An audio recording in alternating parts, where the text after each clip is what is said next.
business people find in understanding designers and design thinking. And so I think his next step is to talk more about the way design thinking works. And please let us welcome Roger Martin. Thank you.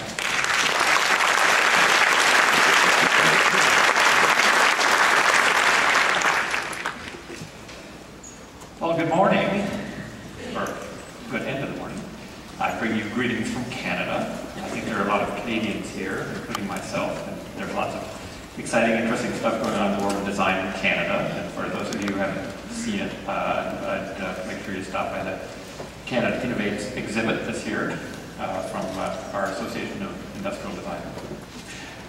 What I wanted to do is pick up on my good friend Tim Brown's presentation about design thinking. And what I want to do is make an argument that says design thinking is a huge potential competitive advantage for companies and something that can make the world a better place. But that most companies think in a fashion that is inconsistent with what I'm going to define as design thinking, and so they don't take advantage of it. And then talk a little bit about how companies can take advantage of design thinking and make their world and the world in general a better place. So that's the argument I'm going to make. There's a thing called design thinking that can help companies, and they don't do it. Now, to do that, I have to step back for a moment and ask the question: how does, in the world we live in, our understanding take place? And what I would argue is that everything that comes across the radar screen of people on this planet starts out as a mystery. It's something we see but do not yet understand. So if we go back in time, at one point gravity was a mystery. We asked ourselves the question, why did things tend to fall down? Some quickly, like apples. Some slowly, like leaves. But these birds didn't fall down. What is it? What is it? What's going on here? We thought about it for long enough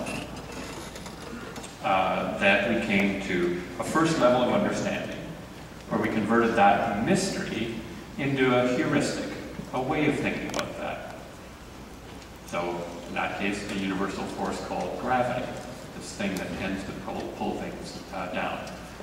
So rather than thinking about it as a mystery, not knowing how to deal with it, we at least have this general sense of heuristic, a way of thinking through that. In due course, if we think about it more, we can get to an algorithm. Right? We've understood it well enough that we can say, I can actually make a prediction about it. I can say that there's actually a rule that this thing called gravity behaves by.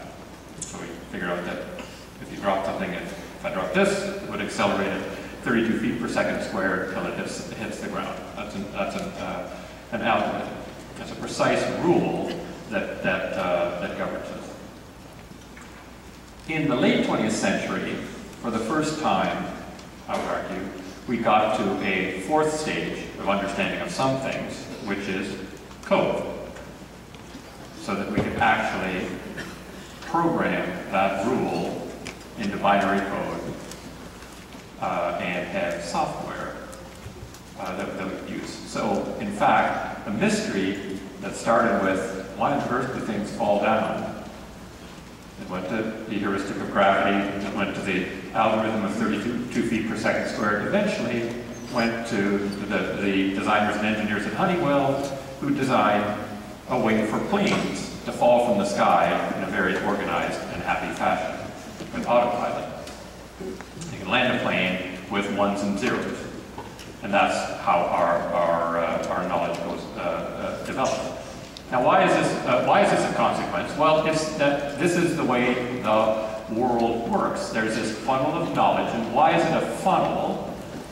It's because at each stage, as you go through the funnel, I would argue some good things and bad things happen. So what happens is, as we get a greater level of understanding, we leave things out. We leave things out. So when we look at a mystery, we think of everything about that mystery. When it's a heuristic, we think of the things that we think are important to think about. When we get to algorithm, we've got a rule that says X, Y, Z in this order. And we've continuously left more things out so that it simplifies the issue to get, hopefully, to some essential truth. And in the end, we've left everything out so that an unthinking beast, although Ken said, perhaps we'll get to a point where they think, simply executes on the basis of ones and zeros. The advantage of that is it's way more efficient. Way more efficient, which is, of course, why we move things through this funnel over time in many disciplines. The negative is that any nuance or judgment eventually falls by the wayside. And so this happens for good and for not so good. So we have a mystery of how to represent what we think on a page. We get the heuristic of type styles. Somebody figures out in due course that there's an algorithm, right, that even though, so we have even till the late 20th century a huge industry as typesetters who typeset on the basis of a skill, a knowledge, a heuristic. But we in due course figure out that in New Times Roman, the I and the T are exactly the same distance apart every time. And some clever person at Adobe or elsewhere says, that's actually an algorithm, right? And we can code that. We can code that and create Adobe Illustrator or Quark Express and have incredible efficiencies in typesetting our page and publishing. Though what do we know about that? We're all the graphic designers in this room. When Quark or Adobe gives you the answer, what do some designers do? Because in that particular situation, the M and the N should be a little farther apart or a little closer together. What do they do? Told by my designer friends, it's called kerning. Which means introducing judgment back into this equation which has done it. So there's a plus, which is the movement towards incredibly greater efficiencies versus the minus of simplifying past the point of greatest quality. However, what I would argue is that corporations that take knowledge and move it through this knowledge funnel